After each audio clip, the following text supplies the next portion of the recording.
Okay, so what do the countries of Nigeria, Ethiopia, and Democratic Republic of Congo have in common? These three countries have the highest density of energy disparity between food supply and electricity, with over 43% of the nation lacking access to electricity and over 21% of the population lacking access to food. Good evening. Today I'll be speaking about addressing energy poverty for agricultural purposes in Africa's Agri-Food system, the capstone project for our client, Power for All. A quick look at today's agenda. I'll introduce the client and the project scope, our methodology, approach, findings, recommendations, and challenges along the way. About the client, Power for All is a nonprofit founded in 2015 and has over 300 public and private campaign partners united by a common goal to end energy poverty faster by advocating for the use of decentralized renewable energy, DRE. Power for All's core principles involve awareness, activation, and advocacy, and their bold goals involve universal energy access to end energy poverty by 2030 by using distributed renewable energy.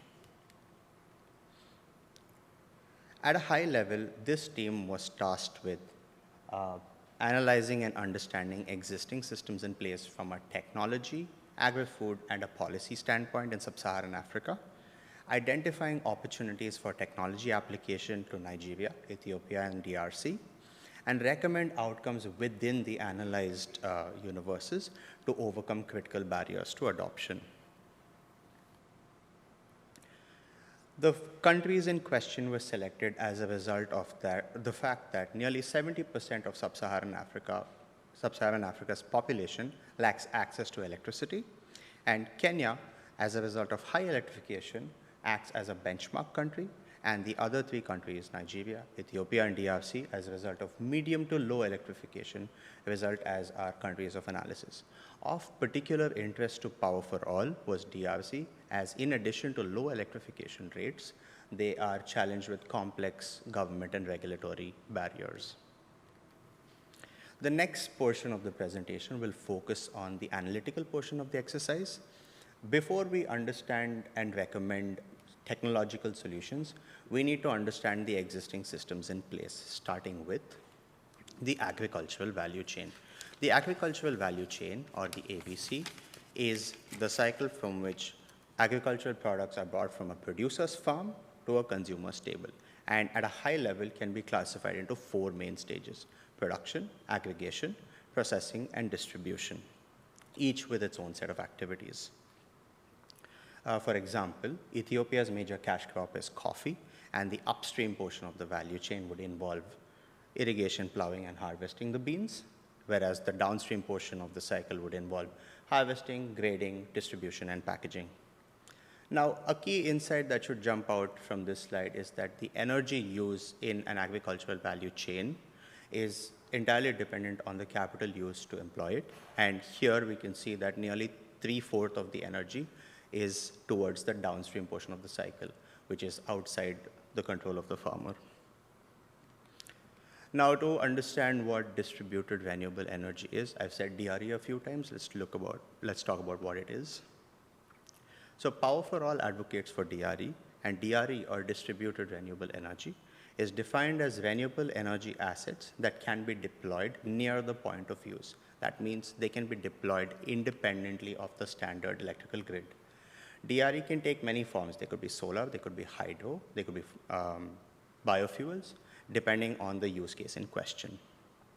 Now, Africa, by virtue of being one of the sunniest places in the world, has a high solar irradiation, and therefore, solar photovoltaic solutions stand out as a leading opportunity thanks to their scalability, cost effectiveness, and adaptability. Mini grids are a system of lines, inverters, and transformers that address energy supply at the point of contact, and therefore, combining solar DRE with mini grids emerges as our key finding to address energy poverty in Africa. Now, let's take a step back. We know that DRE can power both standalone and distributed technologies, right? We also know that agricultural value chain has 4 parts to it. Now, in order to come up with a tangible set of recommendations, we need to analyze the plethora of available technologies across the value chain.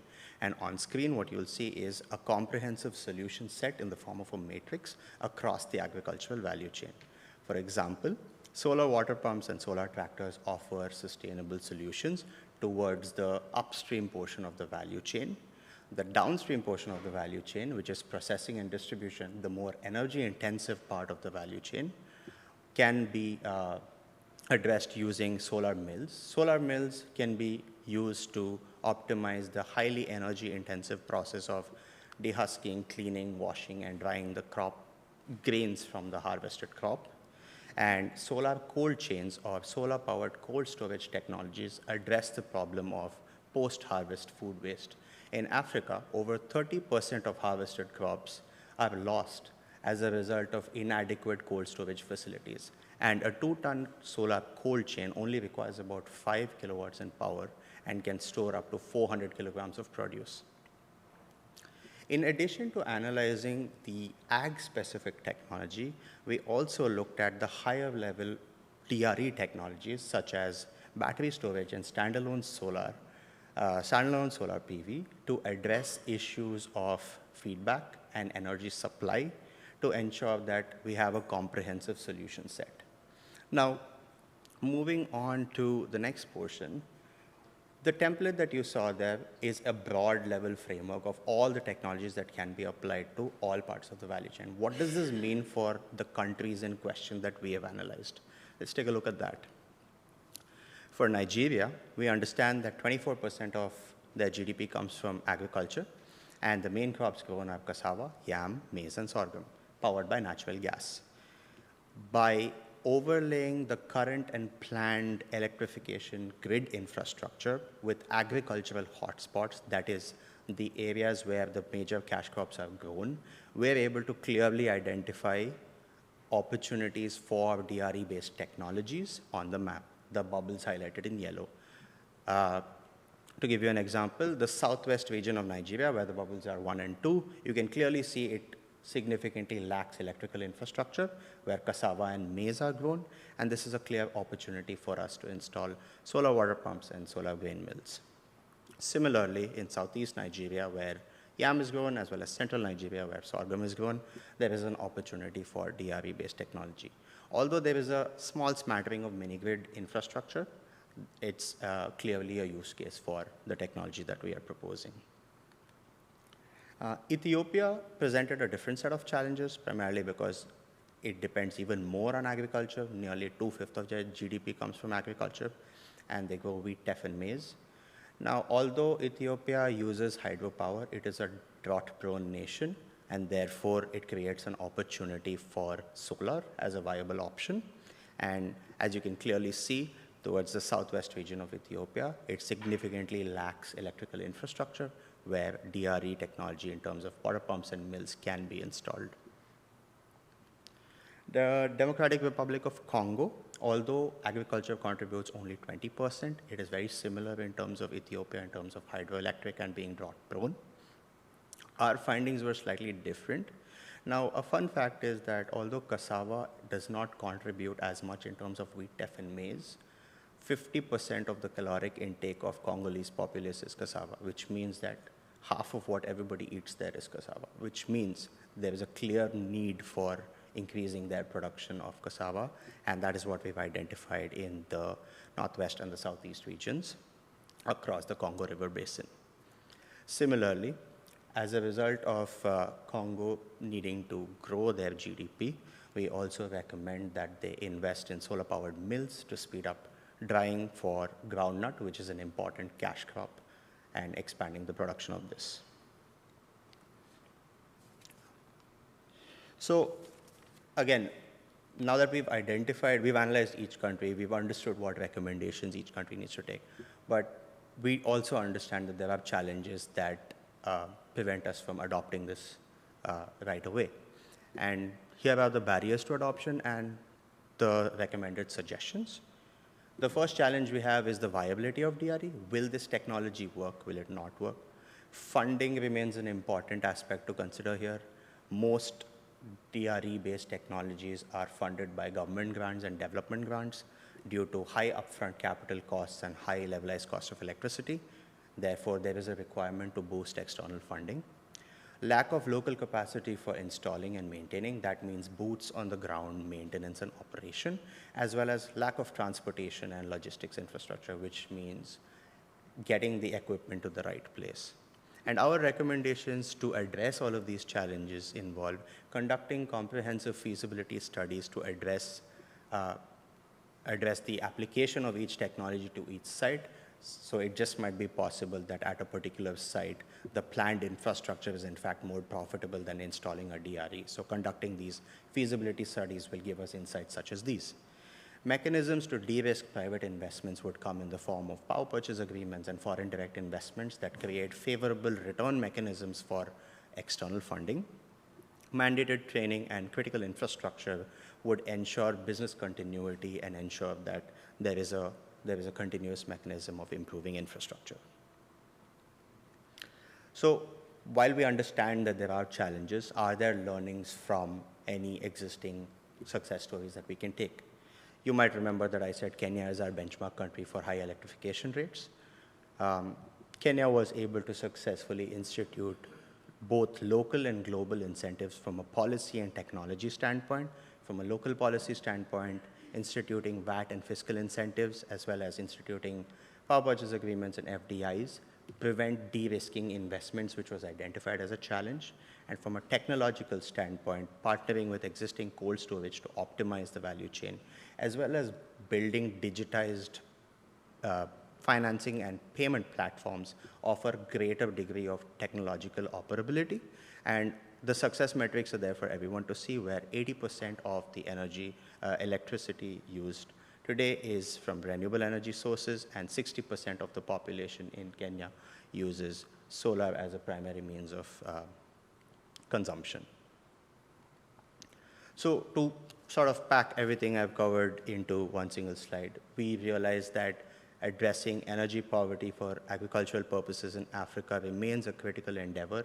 And through our extensive research, we recommend solar-powered milling and solar water pumps as the most promising solutions to fill these gaps. And although we identify there are challenges in terms of feasibility studies, funding, and training and transportation, our recommended proposals should be able to more than address this and fulfill Power for All's vision for an energy and an equitable future for all these countries in Africa. So before I take questions, a quick shout out to this great team here and Professor Tom. Thank you so much.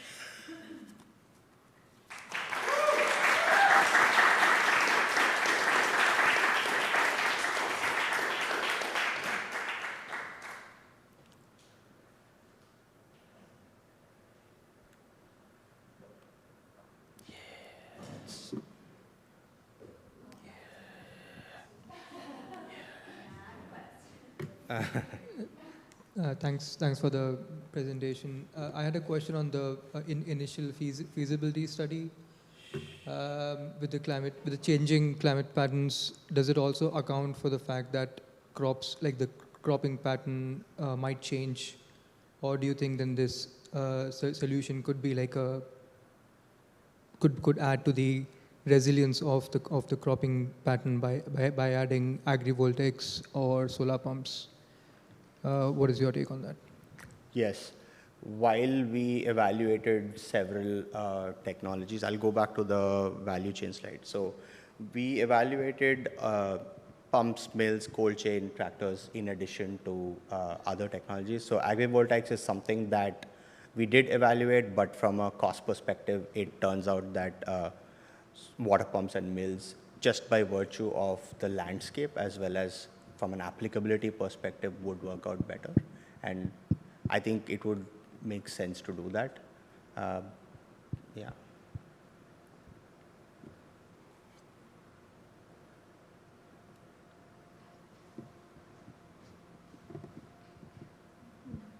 Hi, great presentation. Really enjoyed it. I have a question about the variety of the diets. So you mentioned 50% is cassava. Don't you think it would be more feasible maybe, or not feasible, just don't you think it would be a good idea for them to expand their diets towards other things instead of just cassava? Or is that like influencing directly their food insecurity, that to have like their basic needs covered? Right. I think the question, if I understand, is can be broken down into two parts. One is to address the food insecurity, and one is to also boost economic growth. Most of our recommendations will look to combine the two of them, which is why we focused primarily on the cash crops of each country. So if we look at Ethiopia, wheat, teff, and maize are their cash crops. Therefore, we focused our recommendations of solving food security and boosting economic growth on them. Similarly, for Congo, it is, again, wheat, teff, and maize, but it's primarily to address the problem of consumption that we are recommending DRE be used for this crop.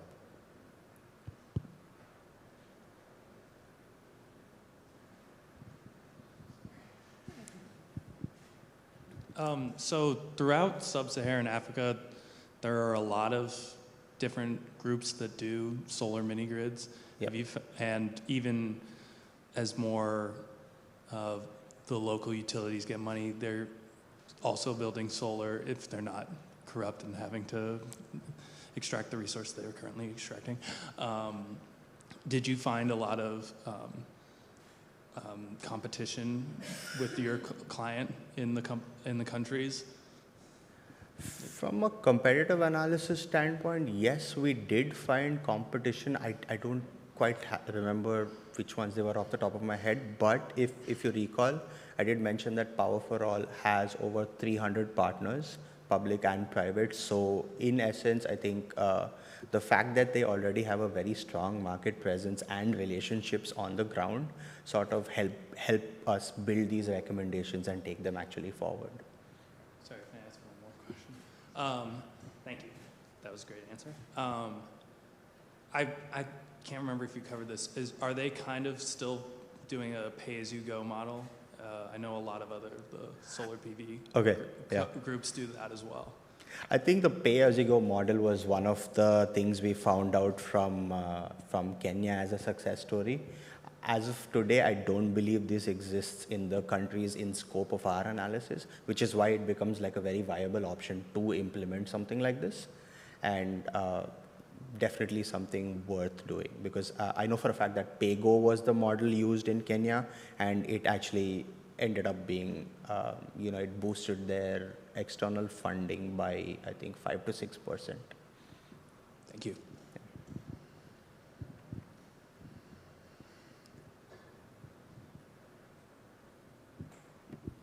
Thank you.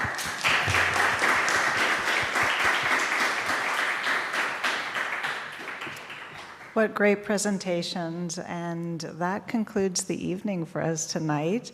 Thank you for joining us for this really important milestone in our MS and Sustainability Management student careers. There are refreshments for those of you who are here, so feel free to hang out and network and enjoy the refreshments. Thanks again for joining us.